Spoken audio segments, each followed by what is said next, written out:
25절부터 34절까지의 말씀을 가지고 감사, 은혜가 흐르는 통로입니다 라는 제목으로 하나님 말씀을 함께 묵상합니다. 크리스천 작가요 심리학자인 돈 베이커라는 분이 다음과 같은 권두원으로 자신의 책을 소개하고 있었습니다. 나는 최근 나의 사무실 직원들의 월급을 지불하지 못할 것을 걱정하고 있었습니다. 나의 아내는 최근 오른쪽 팔꿈치에 혹이 만져져서 MRI 사진을 찍었는데 그 결과가 어떻게 나올지 걱정하고 있었습니다. 나의 아내 캐롤은 또한 호르몬 불균형으로 고생하고 있는데 아직 효율적인 치료책을 못 찾아 걱정하고 있었습니다. 나는 최근 집안 정리나 청소할 시간이 없어 언제 시간을 내어 산만한 집안 살림을 정리할 것인가 걱정하고 있었습니다. 나는 최근 미국 대통령의 국정 운영이 너무 마음에 들지 않아 걱정하고 있었습니다. 나는 물론 이런 모든 문제에 대하여 너희는 아무것도 염려하지 말라는 성경 말씀을 잘 알고 있습니다. 그러나 나는 그 말씀을 생각할 때마다 염려를 떨쳐버리지 못하는 내 자신이 더욱 염려가 됩니다. 나는 염려하지 않을 수 없는 내 자신을 염려하고 있는 것입니다. 나는 이런 증세가 어떻게 내 관절을 아프게 하는지, 어떻게 내 손바닥에 땀이 나게 하는지, 어떻게 호흡곤란을 일으키는지, 어떻게 소화불량과 위경련을 일으키는지, 어떻게 우울증을 유발시키는지 잘 알고 있습니다. 그런데 나와 내 아내는 우리들의 문제에 대한 너무나 완벽하고 강력한 치료책을 찾아냈습니다. 이 치료제의 효과는 거의 기적입니다. 나와 내 아내를 포함한 수많은 사람들이 이 치료제의 효과를 임상적으로 경험했습니다. 이 치료제는 식전이나 식후에 복용하시면 됩니다. 호흡곤란을 느낄 때, 가슴에 통증이 느껴질 때 수시로 복용하실 수도 있습니다. 물과 함께 드실 수도 있고 물 없이 드실 수도 있습니다.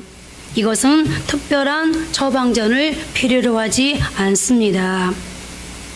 이 치료제는 절대로 부작용이 없고 안전합니다. 더욱이 이 치료제는 무료입니다. 이 치료책을 일컬어 저는 땡큐 테라피라고 부릅니다. 감사는 우리의 정신과 육체를 다 아울러 치료하는 놀라운 능력을 가지고 있다는 것입니다. 그래서 토미 텐이라는 분은 감사는 최고의 항암제요, 해독제요, 방부제다라고 얘기를 했는데요. 그렇다면 최고의 항암제요, 해독제요, 방부제라고 말하는, 더 나아가 우리 그리스도인들에게 최고의 비타민 역할을 하는 이 감사를 어떻게 하면 우리의 삶 속에서 매일, 매 순간, 매 시간마다 적용하며 살 수 있을까요? 첫 번째로 우리의 감사를 불평으로 바꾸어버리는 염려에서부터 해방되어야 한다는 것입니다. 오늘 본문에 보면 예수님께서 무려 5번이나 강조하고 있는 말씀이 있는데 그것은 바로 염려하지 말라는 것입니다. 그리고 우리가 염려를 중단해야 하는 2가지 이유를 오늘 본문을 통해서 들고 있는데요. 그 하나는 아주 실제적이고 현실적인 것으로서 염려하는 것, 그 자체가 우리에게 아무 도움이 되지 못하기 때문이라고 주님은 말씀하고 계십니다. 염려는 매우 비생산적인 것입니다. 때로 염려는 파괴적일 수조차 있는 것입니다. 그러므로 염려라고 하는 것은 아무리 해도 현실적으로 나아지는 것이 전혀 없다고 하는 것인데요. 오늘 주님께서 본문 27절을 통해서 이렇게 말씀합니다. 너희 중에 누가 염려함으로 그 키를 한 자라도 더할 수 있겠느냐. 염려한다고 이미 다 자라버린 키를 자라게 할 수 있겠느냐라는 말입니다. 전혀 의미 없는 걱정, 해봐도 유익하지 않는 염려 속에서 우리 인생의 에너지를 낭비하는 일이 얼마나 많습니까? 키라는 것은 때로는 생명의 길이라는 낱말로 번역하기도 합니다. 염려한다고 해서 인생의 길이가 길어지는 것도 아니라는 것입니다. 그야말로 성경은 염려 그 자체는 우리 인생에 전혀 생산적 도움을 제공할 수가 없다는 사실을 강조하고 있는 것인데요. 본래 염려란 단어는 헬라어로 메림 나오라는 단어로서 이것은 두 가지 단어, 즉 메리조라는 단어와 루스라는 단어가 결합된 것입니다. 그리고 메리조라는 단어는 나눈다는 뜻이며 누스는 마음이라는 뜻입니다. 그래서 염려한다는 단어의 본래의 뜻은 마음을 나눈다는 겁니다. 그러니까 염려라는 말은 우리의 마음이 갈래갈래 분산되고 나누어지는 것을 의미하고 있는 것입니다. 그리고 우리의 마음이 나누어지면 중요한 사태가 발생되게 되는데, 그것은 무엇보다 마음이 나누어지면 어떤 일에 집중할 수가 없다는 것입니다. 내가 지금 염려하고 있는, 걱정하고 있는 그 일들 때문에 마음이 분산되고 나누어진 나머지 시간을 빼앗기게 되고, 지금 내가 염려하고 있는 이 내용보다 더 중요한 가치를 지니는 어떤 일에 집중하지 못하다 보니 인생에 더 큰 문제를 불러오게 되고 인생에 더 큰 문제가 발생하게 되는 것을 오늘 성경은 우리에게 지적하고 있는 것입니다.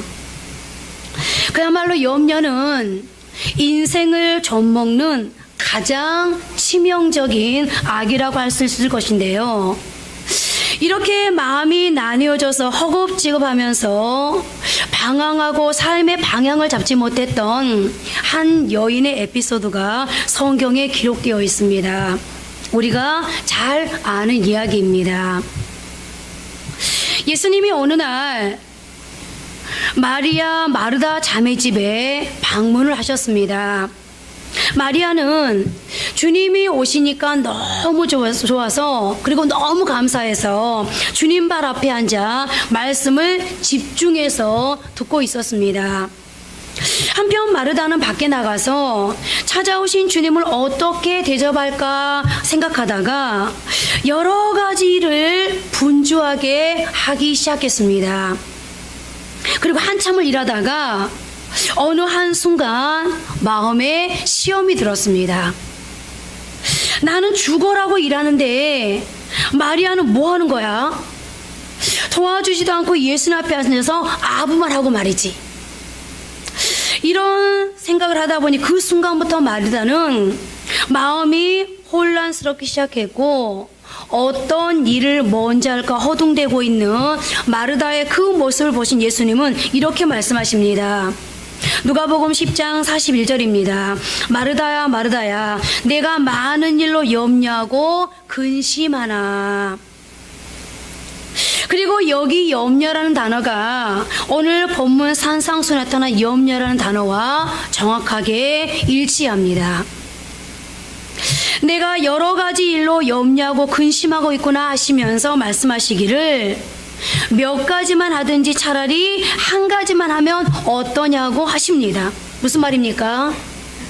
그렇게 나눠진 마음으로 자기 자신의 감정을 주체하지 못하고 분노하고 짜증내는 것보다 몇 가지만 하든지 아니면 한 가지에 집중하는 것이 어떻겠느냐고 지금 주님께서 말씀하시는 겁니다. 그렇습니다. 나누어진 마음, 그 마음에서 어떤 생산적인 일을 기대할 수 있겠습니까? 그것은 인생에 아무런 도움이 될 수 없는 상황입니다. 그래서 성경은 우리에게 5번씩이나 강조하시면서 염려하지 말라고 말씀하고 있는 것입니다. 그리고 그 다음 또 한 가지는 신앙적인 이유가 있습니다. 그것은 우리가 적어도 그리스도인이라면 이런 염려를 극복할 줄 알아야 하지 않겠느냐는 것인데요. 오늘 본문 31절 말씀을 주목해서 보십시오. 그러므로 염려하여 이르기를 무엇을 먹을까 무엇을 마실까 무엇을 입을까 하지 말라. 이것은 그야말로 의식주의 문제. 이것은 이 땅에서 살아가는 그 누구에게도 관심의 대상이 아닐 수가 없습니다. 그리고 그것은 그리스도인도 예외는 아닙니다. 의식주는 불신자와 마찬가지로 우리가 공유하는 최대의 관심사일 수밖에 없습니다. 그래서 어쩌면 우리가 일상을 살아가면서 그리스도인으로서 계속 성경에서 반복하고 있는 염려하지 말라는 주님의 말씀을 몰라서가 아니라 우리의 일상이 의식주의 지배를 받기 때문에 그 의식주 때문에 잘 먹고 잘 살자고 오늘 우리는 이렇게 염려하고 있는 것인지도 모릅니다. 그리고 성경은 우리가 염려할 수밖에 없는, 지배받을 수밖에 없는 그 의식주의 문제에 관심을 갖는 것 자체는 전혀 잘못이 아니라고 가르쳐주고 있습니다. 문제는 의식주의 문제에 너무 관심을 가지고 의식주의 문제에 너무 집착을 하다 보니 그 염려에 빠져서 허우적대다가 결국은 그 염려에 침몰해 버리는 것에 있습니다. 그 모습이 바로 주님이 보시기에는 불신자들과 하나도 다를 것이 없는 모습이라고 우리를 향해서 경고하고 있는 것이죠. 그래서 예수님도 본문에서 이런 얘기를 하시는 겁니다. 신앙의 의미가 어디 있느냐? 너희가 똑같이 염려하고 그것에서 해방되지 못하고 믿지 않는 사람들과 전혀 다를 것이 없다면 너희가 그리스도인 된 의미가 도대체 어디 있겠느냐라고 말입니다. 그러면서 그 다음 절에 보면 매우 중요한 도전을 하십니다. 이는 다 이방인들이 구하는 것이라 너희 하늘 아버지께서 이 모든 것이 너에게 있어야 할 줄을 아시느니라. 무엇을 먹을까 입을까 마실까 하는 것 때문에 염려하고 그래서 방황하는 인생, 그렇게 삶을 사는 것은 이방인들, 즉 하나님이 없는 사람들의 삶의 모습이지 않느냐. 그것은 이방인들이 구하는 것이다. 그런데 왜 그리스도인이라고 말하는 너희에게서도 같은 모습이 보이느냐, 왜 염려하느냐라고 말씀하고 있는 것입니다. 그렇다면 여러분, 주님께서 이렇게까지 말씀하신다면 우리 그리스도인들은 뭔가는 좀 달라야 하지 않겠습니까? 그러나 불행히도 하나도 다르지 않습니다. 똑같이 염려에 매여서 똑같이 방황하고 인생의 짐의 무게에 눌려 삽니다. 우리가 믿지 않는 사람들과 똑같이 걱정하고 슬퍼하면서 삶의 방향을 알지 못하고 방황한다면 예수는 무엇 때문에 믿으십니까? 뭔가 좀 다른 모습을 우리 주님께서 우리에게 지금 요구하고 계시는 건데요. 자, 그러면 이제 너희는 불신자들과는 좀 뭔가 달라도 좀 달라야 되지 않겠느냐라고 주님께서 말씀하시면서 염려를 경계하고 있다면 우리가 어떻게 하면 염려를 다스리고 염려에서 해방되는 삶을 살 수 있을까요? 두 번째로 우리가 해야 할 일이 있습니다. 바로 하나님을 신뢰하는 것입니다. 결국 우리가 염려를 극복하지 못한다는 말을 바꾸어 말하면 하나님을 충분히 신뢰하지 못한다는 얘기가 아니겠습니까? 하나님을 아주 신뢰하지 않는 것은 아닙니다. 오늘 저와 여러분, 우리 모두는 하나님을 신뢰하기 때문에 이 자리에 와 있습니다. 그죠?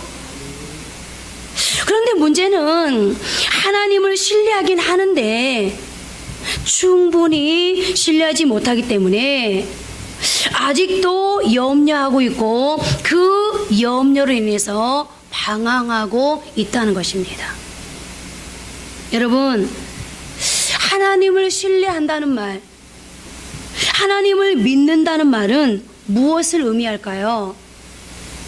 여러분들은 아마 아침에 교회를 나오시면서 나는 하나님을 믿어요. 그리고 교회에 나오셔서도 잠시지만 기도하시는 중에 하나님, 저는 하나님을 믿습니다. 이런 믿는다는 고백을 아마 하셨을 거예요. 그죠? 그런데 하나님을 신뢰한다는 말, 하나님을 믿는다는 말은 과연 어떤 의미를 가지고 있을까요? 여러분들은 과연 거기에 어떤 의미를 실어서 하나님 앞에 믿습니다 라는 고백을 하고 계시는 건가요?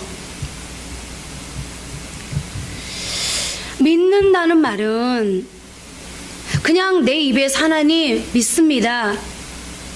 그래서 저는 하나님께서 내 인생에 이렇게 개입하시고 내 인생을 이렇게 경영해 주실 것을 믿습니다. 이렇게 말로 고백하는 것이 믿음이 아닙니다.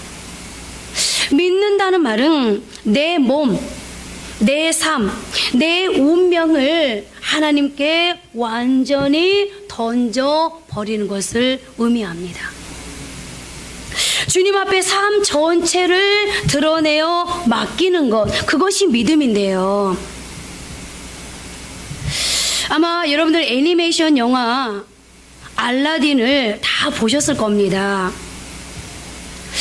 그 알라딘 영화를 보면 매우 인상적인 장면이 나오는데요. 정략 결혼을 피해 도망쳤다가 가난한 떠돌이 알라딘의 거처로 우연히 뛰어든 자스민 공주가 있었습니다. 공주와 알라딘은 왕의 군사들을 피해 도망치지만 결국 포위당하고 말았습니다. 오도 가도 못하고 건물 위에서 뛰어내릴 수밖에 없게 되자 자스민을 안고 뛰어내리면서 알라딘이 이렇게 묻습니다. Do you trust me? 나를 믿나요? 가슴에 와닿는 말이 아닙니까? 이 말을 듣고 자스민은 예스라고 대답하면서 그의 품에 자기 자신을 완전히 내맡긴 채 함께 뛰어내립니다. 또 이런 장면도 있었습니다. 알라딘이 아바부의 왕자로 변신하여 양탄자를 타고 나타났을 때 자스민 공주는 그가 알라딘인지를 몰랐습니다. 아바와 왕자로 변신한 알라딘이 자신이 탄 양탄자에 한번 타보실래요? 라고 물어보지만 공주가 머뭇거리자 이번에는 다시 Do you trust me? 나를 믿나요? 라고 묻습니다. 이 말을 듣자 자스민 공주는 눈을 깜박이면서 직감적으로 그 왕자가 알라딘임을 알아차리고 예스라고 대답하며 양탄자에 몸을 씻습니다. 그리고 그때 그들 앞에 새로운 세계가 펼쳐졌다는 가사에 감동적인 노래가 흘러나오면서 이 애니메이션이 끝납니다. 그렇습니다. 하나님께서 우리에게 원하시는 것 또한 바로 이런 것이 아닐까요?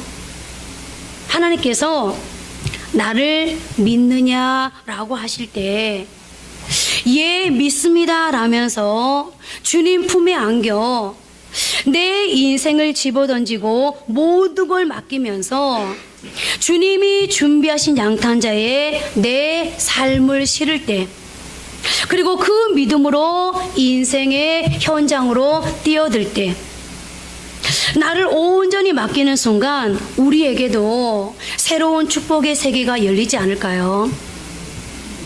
그런데 우리는 어떻습니까? 주님이 나를 믿느냐라고 물을 때 네 라고 대답해 놓고 몸을 살짝 베인 다음에 주님만 뛰어내리게 합니다. 오늘 본문 26절을 보십시오. 주님이 어떻게 말씀하시는지 우리 함께 합독하시도록 하겠습니다. 공중의 새를 보라. 심지도 않고 거지도 아니하되 너희 하늘 아버지께서 기르시나니 너희는 이것들보다 귀하지 아니하냐. 공중에 나는 새를 보고 교훈을 얻으라는 것인데요. 하나님이 자신의 창조물을 이 새들을 향해서 저들을 책임져 주고 그들의 일생만큼 그들에게 주어진 기간만큼 잘 살게 하시지 않느냐는 것입니다. 우리들은 그 새들보다 귀한 존재라는 것입니다. 저들의 백합화를 보십시오. 사실 본문의 백합화라는 것은 정확한 번역이 아닙니다. 원문에서는 자풀이라고 되어 있습니다. 들에 핀 저 자풀같이 아무것도 아닌 풀도 창조주 하나님이 돌보시는데 하물며 만물의 영장인 하나님의 형상대로 지음받은 우리, 무엇보다 하나님의 자존심인 우리, 하나님의 디자인을 가지고 그 뜻을 이루며 살아가는 우리를 어찌 하나님께서 후원하시고 책임져 주시지 않겠느냐는 것입니다. 그런데 문제는 어디에 있습니까? 우리가 하나님을 신뢰하지 못하는 데 있습니다. 조금 전에 말씀드렸던 것처럼 하나님을 믿기는 믿습니다. 그런데 하나님을 향해서 온전히 내 인생을 맡겨드리지 못하는, 거기에서 매 순간마다 문제가 발생하고 거기에서 염려가 파생되어지면서 우리는 그 염려로 인해서 우리의 인생의 큰 에너지를 낭비하면서 살아가고 있다는 것, 바로 여기에 문제가 있는 것인데요. 그래서 주님은 한 번 더 이렇게 강조하십니다. 오늘 있다가 내일 아궁에 던져진 들풀도 하나님이 이렇게 입히시거든 하물며 너희일까 보냐. 믿음이 적은 자들아. 성경은 결코 우리에게 믿음이 없는 자들아 라고 말씀하지 않았습니다. 우리 주님이 우리를 보시면서 믿음이 없는 자야, 믿음이 없는 자들아 라고 결론 내리지 않았다는 거예요. 그들에게 믿음이 있는 것을 주님도 아셨습니다. 그러나 염려하는 이유, 걱정하는 이유, 그 염려에서 해방되지 못하는 이유, 인생의 초점이 분명하지 못하고 당당하게 삶을 살지 못하는 이유는 믿음이 없어서가 아니라 믿음이 적은 것이라는 것을, 믿음이 충분하지 못해서 여전히 하루하루 삶의 현장에서 부딪혀오는 폭풍우와 풍랑 앞에 우왕좌왕하고 있다는 것을 주님이 아셨습니다. 여러분, 성경의 가장 중요한 메시지가 무엇입니까? 여러분, 성경 전체를 한번 보십시오. 제가 오늘 말씀을 준비하면서 2017년도 추수감사주의를 지키는데 이 추수감사주의의 의미가 뭘까? 1년 중 거의 연말쯤에 대해서 추수감사주의를 예배를 드린다면 그러면 1년을 돌아보라는 의미가 아닐까? 그런 생각이 들었습니다. 그래서 주중에 기억하라를 가장 많이 기록하고 있는 신명기를 몇 번을 계속 봤어요. 신명기를 보니까 광야에서 그리고 애굽에서 너희를 어떻게 인도했는지 하나님을 기억하라, 기억하라, 기억하라. 여러분, 그런데 성경 전체를 통해서 우리에게 반드시 기억해야 될, 너희가 반드시 잊지 말아야 될 하나님의 메시지가 한 가지 있는데 그 메시지가 뭐죠? 여호와를 신뢰하라, 하나님을 신뢰하라, 창조주를 신뢰하라 라는 거 아니겠습니까? 그렇습니다. 염려를 이길 수 있는 비밀은 다른 게 아닙니다. 내가 믿는 하나님을 신뢰하는 겁니다. 그냥 교회 와서 예배 드리는 거 여기에 멈춰서는 안 된다. 너희가 내게 기도하는 것 안 하는 것보다 너무 잘한다. 왜냐하면 기도하는 것 그 자체가 나를 믿는 거기 때문에. 그러나 너희가 예배하는 것으로 기도하는 것으로 만족하지 말고 더 큰 믿음을 가지고 너의 인생을 내게 한번 맡겨보라는 거예요. 너의 인생을 내게 한번 던져보라는 거예요. 내가 너희에게 어떻게 너의 인생을 경영해 주는지. 하나님을 신뢰하는 사람만이 염려를 이기고 염려에서 해방되어 매 순간 최고의 항암제요, 해독제요, 방부제요, 비타민인 진정한 감사를 실천할 수 있는 참 그리스도인으로 살아갈 수 있기 때문입니다. 그리고 그러한 삶은 오래전, 지금으로부터 2000년 전 이 땅에 오신 예수님께서 문자 그대로 땡큐 테라피를 자기 평생에 적용하며 사는 본을 우리에게 남겨주셨습니다. 오늘 2017년 추수감사주의를 지키면서 예수님의 지상 생애에 나타난 일상의 자취를 통해 주님은 어떻게 감사하며 사셨는지를 살펴보는 것으로 오늘 설교를 마치려고 합니다. 주님은 첫째로 음식 앞에서 감사하셨습니다. 마태복음 26장 26절부터 28절까지는 예수님과 제자들의 마지막 식사 상황을 이야기해 주면서 예수님께서 감사 기도하시고 떡과 잔을 나누셨음을 알려주고 있습니다. 그러나 이것은 예수님의 최후의 만찬 때만이 아니었습니다. 그 유명한 오병이어의 기적이 일어나기 전에도 예수님은 먼저 하늘을 우러러 축사하셨다라고 했습니다. 그 말은 곧 감사했다는 말인데요. 그야말로 감사는 예수님의 거룩한 습관이었음을 알 수 있습니다. 예수님은 언제 어느 때든 자신에게 주어진 음식 앞에서 감사 기도로 하나님을 기억하시는 분이셨습니다. 무엇보다 우리에게 큰 교훈이 되는 것은 비록 그 음식이 보잘것 없는 것이랄지라도 주님은 늘 감사를 잊지 않으셨다는 것입니다. 어떤 분은 말합니다. 왜 매끼 식사 때마다 꼭 기도를 해야 합니까? 그러나 여러분 잊지 마십시오. 그것이 예수님이 우리에게 주신 모범인 것을요. 그리고 오늘 우리가 사는 세상에는 아직도 적지 않은 사람들이 생존 문제로 씨름하고 있고 수많은 사람들이 하루 한 끼 양식을 해결하기 위해 전전긍긍하고 있으며 굶어 죽어가는 또 다른 수많은 사람들이 있다는 것을요. 무엇보다 우리는 잘 알고 있지 않습니까? 아무리 먹고 싶어도 건강이 여의치 않으면 먹을 수 없다는 것을 말입니다.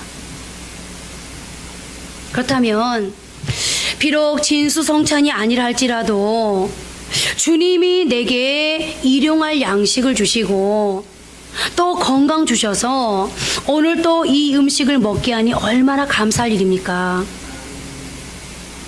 오늘 또 내가 먹을 수 있다는 거 여러분 이게 작은 은혜입니까? 매일매일의 식사 앞에 작은 거라고 볼품 없는 것이라고 나는 이런 거 좋아하지 않는다고 불평하기보다 오늘 주신 이 음식 앞에 하물며 하나님이신 주님께서 그때마다 주님 앞에 펼쳐진 식사에 감사했다면 우리는 더욱더 감사해야 되지 않겠습니까? 두 번째로 주님은 주신 축복 앞에 감사했습니다. 우리말 성경 번역에는 예수님께서 식사 전에 감사하셨다는 것을 많은 경우 축사하시고라고 번역한 것을 볼 수 있습니다. 신약 성경에서는 감사와 축복을 거의 동요처럼 사용하고 있습니다. 마태복음 14장 19절은 기적의 현장에서 예수님께서 기도하시는 장면을 기록하고 있는데요.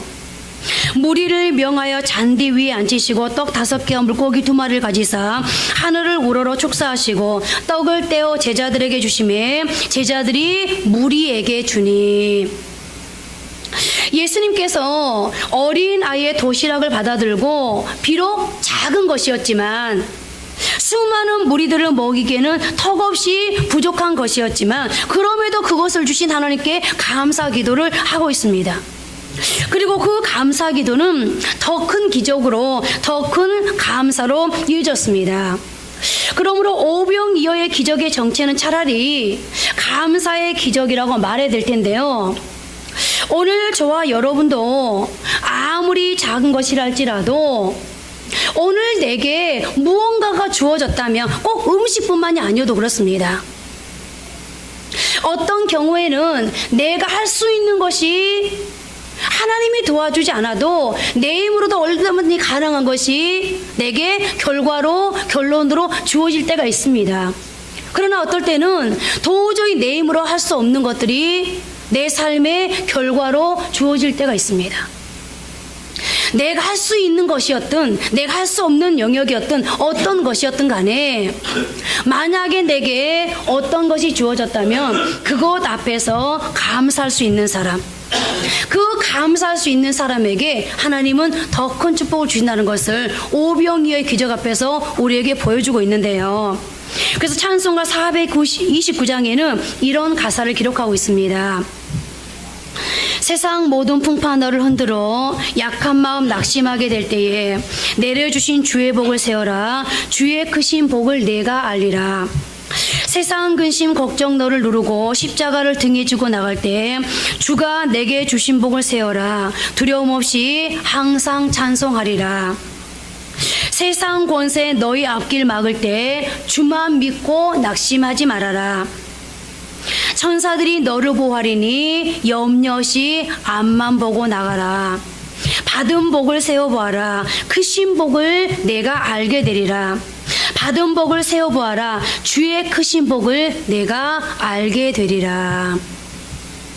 여러분, 주님이 작은 축복 앞에서도 하나님 앞에 감사했더니 더 큰 축복으로 이어졌던 것처럼 오늘 추수감사주일 예배를 하나님 앞에 올려드리면서 작은 것이었든 큰 것이었든 가능한 것이었든 불가능한 것이었든 내게 주신 하나님의 결과가 있다면 그것 앞에 늘 감사하실 수 있는 저와 여러분이 되시길 바랍니다. 마지막 세 번째로 주님은 삶의 위기 앞에서 감사했습니다. 마태복음 26장 26절 27절 말씀 함께 합독하십니다. 그들이 먹을 때에 예수께서 떡을 가지사 축복하시고 떼어 제자들에게 주시며 이르시되 받아서 먹으라. 이것은 내 몸이니라 하시고 또 잔을 가지사 감사하기도 하시고 그들에게 주시며 이르시되 너희가 다 이것을 마시라. 이 말씀은 예수님께서 최후의 만찬 석상에서 감사하시는 모습을 보여주고 있습니다. 이제 예수님은 이 마지막 만찬이 끝나면 자신이 체포당하고 십자가로 갈 것을 알고 계셨습니다. 주님이 지금 나누시고 있는 떡은 잠시 후 십자가에서 부서져야 할 자신의 몸이었습니다. 이것은 내 몸이니라 라고 하신 뜻이었습니다. 그리고 지금 나누시고 있는 이 잔은 잠시 후 십자가에서 흘리셔야 할 자신의 피였습니다. 이런 자신의 인생 최후의 위기인 죽음의 위기 앞에서 예수님은 감사의 기도를 드리셨던 것입니다. 여러분, 이쯤 되면 자연스럽게 오늘 이 마태복음 앞에서 던질 수밖에 없는 질문이 있죠. 주님은 어떻게 자신의 죽음의 위기 앞에서 감사할 수 있으셨느냐고 말입니다. 그죠? 음식을 주실 때도 감사할 수 있고 하나님의 축복 앞에서도 감사할 수 있지만 죽음의 위기 앞에서 어떻게 감사할 수 있단 말입니까? 그게 인간입니까? 인간은 도저히 그렇게 할 수 없습니다. 우리는 그 상황 앞에서는 감사할 수 없는 본능을 가지고 태어났기 때문입니다. 그런데 여러분, 우리가 던질 수밖에 없는 이 질문을 만약에 저와 여러분들이 해결할 수 있다면 우리는 문자 그대로 축복을 인지하는 순간만이 아닌 어떤 삶의 위기, 어떤 삶의 상황에서도 보험사에 감사하며 살 수 있을 것인데요. 그런데 이 질문에 대한 대답은 그리 난해하지 않습니다. 한마디로 그 성경적 대답은 하나님의 선하신 주권을 믿을 수 있느냐는 것입니다. 이 슬프고 아픈 상황에도 하나님의 선하신 주권이 다스리고 있음을 믿으면 됩니다. 그리고 바로 이 하나님의 선하신 섭리와 주권을 믿었기에 다니엘은 자신이 사자굴에 던져질 것을 알았음에도 예루살렘을 향하여 문을 열고 하루 3번씩 감사기도 할 수 있었고, 하박국은 나라의 멸망을 알고도 없을지라도의 감사를 할 수 있었던 것입니다.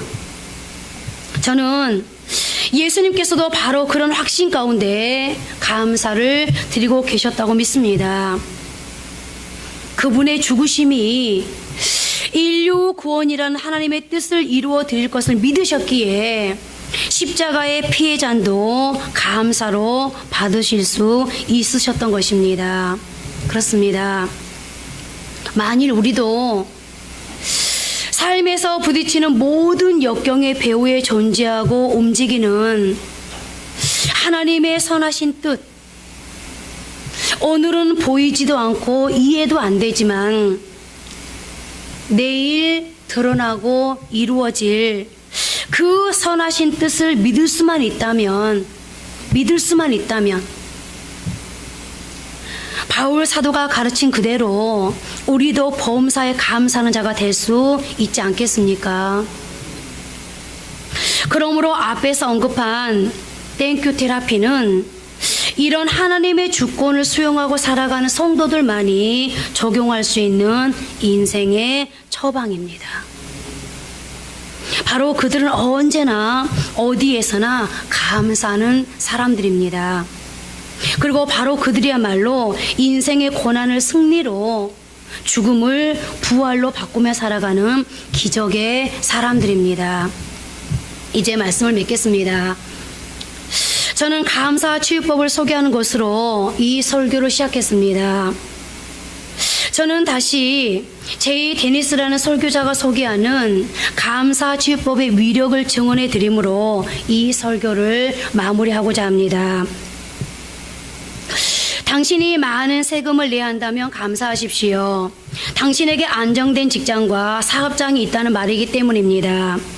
당신의 몸무게가 늘어 옷이 맞지 않는다면 감사하십시오. 당신은 먹을 것이 넉넉한 인생을 살아오신 것입니다. 세탁할 옷이 집안 한 구석에 쌓여 있거든 감사하십시오. 당신에게는 적어도 갈아입을 옷에 여유가 있다는 뜻이기 때문입니다. 당신의 집에 대청소가 필요하고 문고리를 갈아야 하고 창문을 갈아야 한다면 감사하십시오. 당신의 몸을 위탁할 집이 있다는 뜻이기 때문입니다. 멀리라도 주차할 공간을 찾았다면 감사하십시오. 당신에게 잠시라도 걸어갈 운동의 기회가 주어졌기 때문입니다. 당신에게 불평할 대통령이 있다면 감사하십시오. 당신은 언론의 자유가 보장된 나라에 살고 있는 것입니다. 교회 뒷자리에 앉아있는 교회의 찬송 음정이 엉망으로 들려오고 있다면 감사하십시오. 당신의 청각은 정상이기 때문입니다.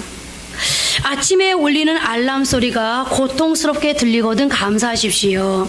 당신에게 일어나 일해야 할 당신을 필요로 하는 일자리가 있다는 것이기 때문입니다. 하루해가 저물어 온몸이 나른하고 피곤하거든 감사하십시오. 당신은 오늘 하루를 생산적으로 사신 것입니다. 기도하겠습니다.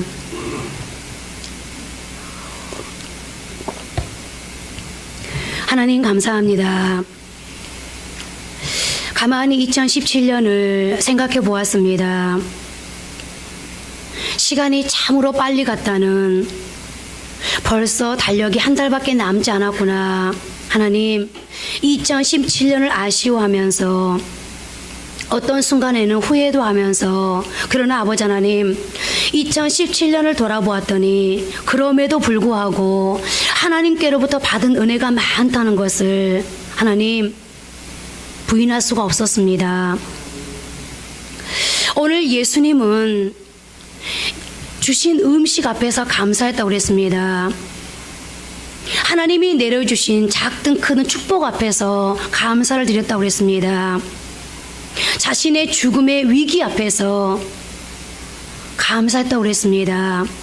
그런데 아버지 하나님, 예수님의 이 감사를 우리의 생활에 적용해 보니 우리는 감사할 것이 얼마나 많은 사람인지, 얼마나 행복한 사람인지, 얼마나 주님께로부터 받은 은혜가 많은 사람인지 하나님 앞에 감사를 저절로 고백할 수밖에 없었습니다.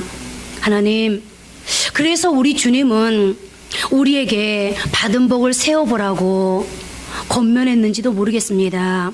하나님, 오늘 하나님 앞에 2017년도 추수 감사주일 예배를 하나님 앞에 올려드리면서 과연 우리 성도들은 무엇을 감사하고 있습니까? 어떤 것을 하나님 앞에 감사로 올려드리고 있습니까? 추수 감사주일을 지킴에도 불구하고 아직도 여전히 하나님 앞에 오늘 2017년도가 마무리되어져 가고 있는데, 2017년도를 시작하면서 하나님 앞에 올려드렸던 소원, 이것도 안 들어주고 저것도 안 들어주고, 이것도 해결 안 되고 저것도 해결 안 되고, 이것도 채워지지 않고 저것도 채워지지 않았다고 여전히 하나님 앞에 불평하고 있지는 않습니까? 그리고 가정에서는 가족들에게 짜증을 내고 있지는 않습니까?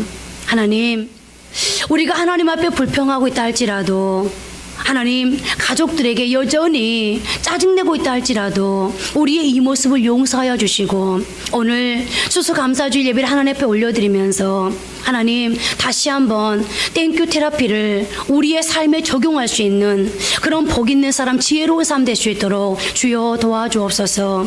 하나님, 감사는 최고의 항암제요, 방부제요, 그리고 아버지 하나님 치료제라고 말하지 않습니까?